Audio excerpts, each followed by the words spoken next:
The Red Shoes. Once upon a time, in a land far, far away, there lived a sweet and curious girl named Karen. She lived in a small house with her mother and was a happy child, always asking questions about the world around her.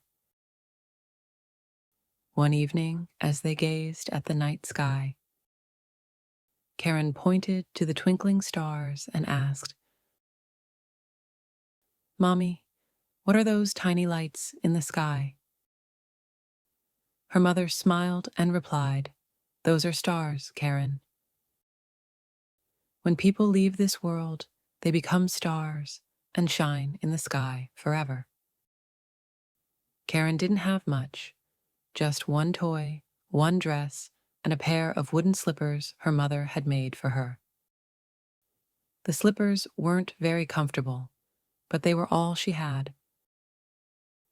One day, her mother fell ill, and Karen went to town to buy medicine. On her way, she stumbled upon a box on the roadside.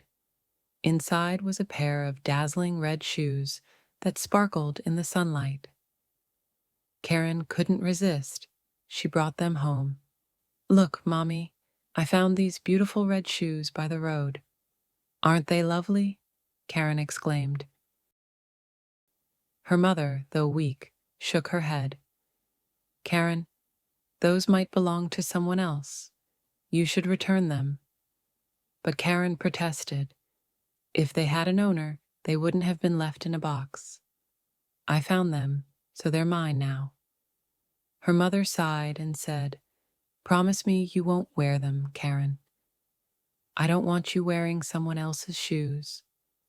Reluctantly, Karen agreed and hid the shoes under her bed. Months passed, and one day, Karen returned home to find her mother gone.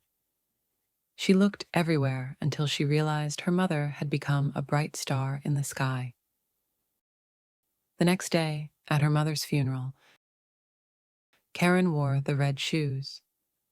The villagers whispered in disapproval, but Karen didn't care. She loved her shoes. After the funeral, a kind old woman offered to take Karen in. Years went by, and Karen grew into a beautiful young woman. But her stubbornness remained. She refused to part with her red shoes, even when the old woman urged her to. "Karen, those shoes are dirty and worn. Let me buy you new ones," the old woman pleaded. But Karen refused, clinging to her beloved red shoes. One day, the old woman brought Karen a pair of blue shoes, but Karen hated them. "They're ugly. I don't like them at all," she cried. Over the years, Karen's stubbornness only grew worse. She rejected the old woman's gifts and meals, demanding only what she wanted. One day, while shopping, Karen spotted a pair of red shoes just like her old ones. "I must have them," she insisted. The old woman, exhausted, bought both the black shoes Karen needed and the red ones to appease her. At a funeral soon after, Karen ignored the old woman's advice and wore the red shoes.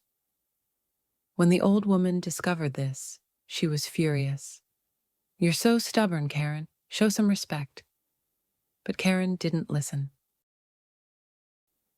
That evening, a handsome young lord complimented Karen on her beauty and invited her to a dance at the palace. Overjoyed, Karen began to dance. But soon she couldn't stop. Her red shoes had a mind of their own, forcing her to dance endlessly. For 3 days and nights, Karen danced through forests, over mountains, and across rivers. Her feet bled, and she screamed in pain, but the shoes wouldn't stop. Finally, in desperation, Karen cried, "Enough! I'll never be stubborn again. Please, stop." At that moment, the shoes flew off her feet and kept dancing without her. Exhausted and in pain, Karen limped home. When she arrived, the old woman greeted her with open arms. Karen tearfully apologized, vowing to change her ways. From that day on, Karen let go of her stubbornness and began to live a happier, more peaceful life. The young lord, who had been searching for her, found her again, and their love blossomed. Karen learned that true happiness comes from kindness and humility, not from clinging to what we desire. And so, Karen's story became a lesson for all. Sometimes the things we hold on to too tightly can lead us astray, but letting go can bring us back to where we truly belong. The moral of The Red Shoes is stubbornness and obsession with material desires can lead to suffering, but letting go of pride and embracing humility brings true peace and happiness.